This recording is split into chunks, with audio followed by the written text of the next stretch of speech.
Alô pessoal, sejam bem-vindos ao episódio 10 das Reflexões da Semana em modo vídeo e em modo podcast. Estamos de volta depois de uma semaninha de pausa. Antes de começar, quero só pedir-vos, que eu não tenho feito isto nos outros vídeos, mas quero pedir-vos para, se estão a ver o vídeo e não subscreveram o canal, ou se estão a ouvir e não seguem o podcast, sigam, interajam, deem like, deixem um comentário, partilhem.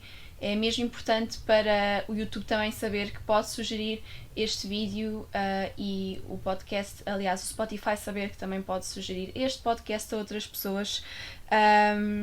E é isso. Eu, na semana passada e outras semanas anteriores, tinha colocado uma caixinha de perguntas no meu Instagram, que se vocês ainda não seguem é @m_margarida_goncalves.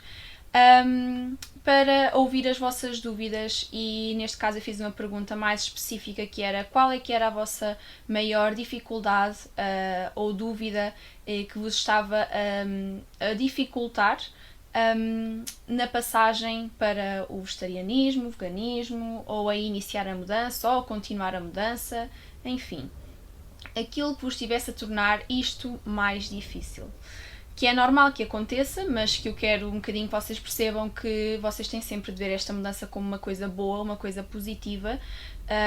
Óbvio que são hábitos de muitos anos que vocês estão a desconstruir, então é normal que crie algum desconforto, mas é sempre uma coisa positiva, vocês estão a trabalhar para o bem e não para o mal, ok? Então, eu selecionei aqui alguns tópicos e eu mandei mensagem às pessoas que me colocaram as perguntas a dizer que iriam ser respondidas aqui no vídeo. Portanto, se quem perguntou estiver a ver ou estiver a ouvir, neste caso no podcast, espero que responda às vossas questões, e se não tiver respondido, por favor, mandem-me na mesma mensagem, ou se surgirem outras questões com aquilo que eu vou dizer, mandem mensagem de novo. Então, em relação à alimentação, houve 3 elementos que vocês me disseram que estavam a ser os mais difíceis para vocês deixarem. Uma pessoa falou-me no peixe e outra pessoa falou-me no queijo e nos ovos. Então, em relação ao peixe, eu acho que o mais importante é nós começarmos a procurar informação e a perceber que o peixe é um animal com o qual nós nos conseguimos conectar tão bem como nos conseguimos conectar com outros animais da terra, entre aspas, da terra em termos de elemento. Porque, como eu falei noutra reflexão, nós geralmente deixamos sempre o peixe para o final, e eu sinto que é aquele animal não humano com o qual nós nos conectamos mais dificilmente numa primeira fase. Porque não há tanta informação, ou não é passada tanta informação. Óbvio que isso tem uma razão, não é? Não convém, porque é uma indústria que move muito dinheiro, tal como as outras, mas move mesmo muito dinheiro e consegue passar, tal como é dito naquele ditado, mais entre os pingos da chuva. Mas nós temos de começar a procurar informação e a perceber que realmente eles são animais sencientes, que eles têm as suas emoções, e que há animais não humanos, aquáticos em específico, que são queimados vivos, portanto são mortes silenciosas para nós, das quais nós não nos apercebemos, mas que nós desvalorizamos e realmente são macabras. Então, se nós começarmos a procurar informação e a sentir o peso do ok, eu não quero contribuir para isto, então vou mudar, é um primeiro passo. E perguntar-nos porquê. Porquê é que nós achamos que é tão difícil deixar de comer peixe? É porque gostamos mesmo muito do sabor? É por uma questão de hábito? É porque não temos informação suficiente? Se for por uma questão de sabor, atualmente eu sei que há algumas opções que podem assemelhar-se mais ao sabor de alimentos de origem animal. Eu pessoalmente não sou muito fã, mas isso é uma escolha pessoal. Não sou muito fã porque me faz impressão a semelhança, ok? Mas se numa primeira fase for esse o vosso problema, se calhar para desabituarem e para cortarem com o ser origem animal, mas ainda forem fazendo o desmame, entre aspas, do sabor, podem ir consumindo produtos que se assemelhem a esse sabor e depois vão conseguindo habituar o vosso corpo e a vossa cabeça, que vai perceber que afinal não tem nada a ver com o ser um animal, mas sim ao sabor, e que vocês conseguem encontrar outros sabores que gostem em coisas que não sejam cruéis para eles e para o meio ambiente. Para além disso, aconselho também, isto é se for na questão do sabor. Se for por uma questão de não termos tanto conhecimento, por exemplo, para quem não gosta de ir pesquisar mesmo por documentos, porque se vocês colocarem no Google peixes enquanto animais sencientes, por exemplo, vocês vão encontrar documentos, vão encontrar, não é entrevistas que eu quero dizer, mas vão encontrar artigos, desculpem, uma grande falha, artigos, mas para quem não gosta tanto de receber informação dessa forma, atualmente também já há um leque muito vasto de documentários. E, por exemplo, um que penso que até ganhou um Oscar, que se chama A Sabedoria do Polvo. Eu ainda não o vi, mas conheço pessoas que já o viram, e mesmo as pessoas que eu não conheço que já o viram e vi as respectivas reviews, falam super bem do documentário. Realmente, eu no outro dia vi um story da Bumbana Fofinha que disse que o documentário está tão bom que a fez repensar o facto de comer polvo à lagareiro, que é um dos pratos favoritos dela. E pronto, um documentário pode ter esse efeito, porque realmente leva-nos a pensar de outra forma, leva-nos a conhecer o animal de outra forma, o animal não humano. Portanto, esse é um bom documentário para nos abrir os olhos e mudar essa perspectiva. E depois, por exemplo, têm o Blackfish, que fala sobre a forma como nós vemos erradamente e de uma forma tão... de um ponto de vista de ilusão, a forma como os animais são tratados nos zoos marinos e essas instituições. E também nos dá a conhecer um bocadinho da forma como eles se comportam e da forma como nós provocamos alterações no seu comportamento que não são boas nem para eles nem para nós. E para além disso, já sugeri aqui, toda a gente já sugeriu o Seaspiracy, em que vocês vão perceberem como a pesca não é de todo sustentável. Apesar de, há quem diga que é um documentário um bocado mais sensacionalista, só mostra um lado e tudo mais, ninguém pode negar o que está ali, ninguém pode negar os vídeos que estão ali, portanto, óbvio que nós depois temos sempre de tentar ir procurar mais informação, não nos devemos sempre cingir apenas a um documentário, cingir apenas a um documento, devemos sempre procurar tudo e fazer o nosso balanço, mas há coisas contra as quais nós não podemos argumentar, e o facto de realmente ser uma indústria em massa, todas as indústrias em massa, seja de leite, seja de ovos, seja de pesca, não são sustentáveis e não são baseadas ou fundadas em bem-estar animal ou humano. Portanto, estes são os meus conselhos em relação à parte do peixe. Em relação à parte do queijo e dos ovos, por exemplo, no queijo, atualmente há também opções de lojas, e eu vou sugerir duas. Numa delas eu já encomendei, que é o Not Cheese vegano. Encomendei, veio pelo correio, super aconselho, veio em muito bom estado e realmente os queijos eram bastante bons. Houve uns que eu gostei mais do que outros, mas são uma ótima opção e o sabor não se aproxima, ou seja, como eu já vos disse, eu não procuro sabores iguais aos de produtos de origem animal, mas tem na mesma o fumado, tem aquele sabor forte de queijo, que eu associo mais isso do que propriamente o sabor ao leite do animal, entendem? Então eu gostei imenso, e para além disso há outra loja, que eu penso que é mais de perto aqui da zona de Lisboa, que é a Muka Vegan Cheese. Não sei se estou errada, mas eu penso que é de mais perto. E pronto, vocês em ambas as lojas podem encomendar para casa e vocês conseguem experimentar. Caso vocês prefiram fazer, também têm opções e páginas que eu já sugeri aqui e vou sugerir de novo, em que vocês conseguem ter acesso às receitas e experimentarem. Como por exemplo a Maria Mel Falcão, que ela... penso que ela já meteu até de queijo fresco e outros queijos no perfil dela do Instagram. E também o Gnome Vegano, a Gnome Vegano, que também colocou receitas de queijo. Eu lembro-me porque eu guardei-as há pouquíssimo tempo de ambos os perfis para depois experimentar. Então vocês têm estas duas opções, podem encomendar destas lojas e experimentar por vocês, ou então podem vocês fazer as receitas que também acabam por ser simples e assim vocês também sabem sempre muito melhor, tanto de uma forma como de outra, são sempre produtos muito mais naturais do que os queijos convencionais. A parte dos ovos. Eu não sei se a dúvida é mais em relação a como substituir em termos de deixar na mesma consistência e textura nas receitas ou se é pelo sabor. Então, em termos de textura e consistência nas receitas, quando eu faço em bolos, por exemplo, eu utilizo a dica que eu vi na Vegana no Mundo, que é utilizar a linhaça em água para substituir o ovo. Mas, por exemplo, também dá para substituir as claras do ovo com aquafaba, que é a água do grão de bico. Portanto, e essa dica eu vi, acho que também foi na Gnome Vegano, mas há dicas que acabam por ser transversais, que acabam por ser padrão em vários perfis de culinária e de veganismo, porque são realmente dicas importantes e que quase toda a gente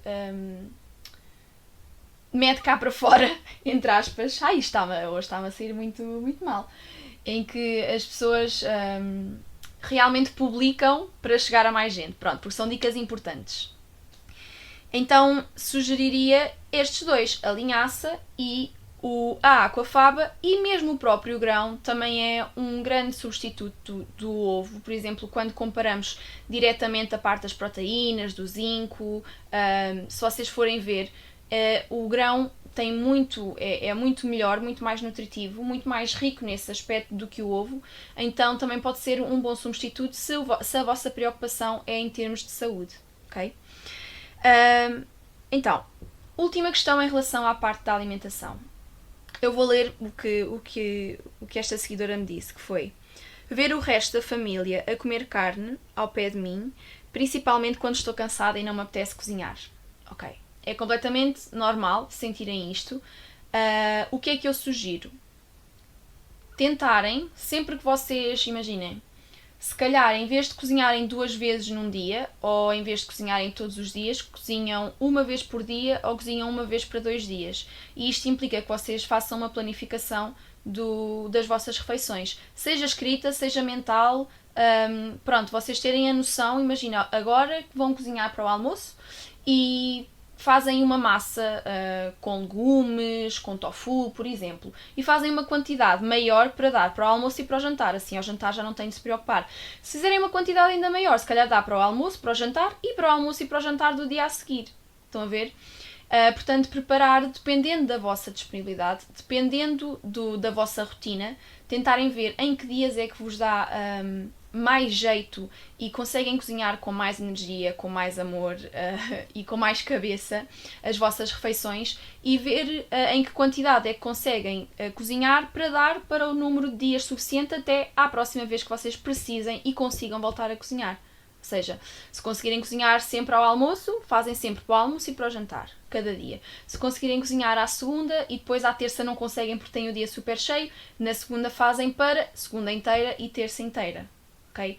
Isso implica que vocês façam uma planificação, que escrevam os pratos, que escrevam, às vezes, no outro dia, uma amiga minha até me disse que realmente isso é o que a ajuda a controlar melhor aquilo que compra e a não deixar nada passar do prazo de validade. Portanto, isso também é uma dica muito importante.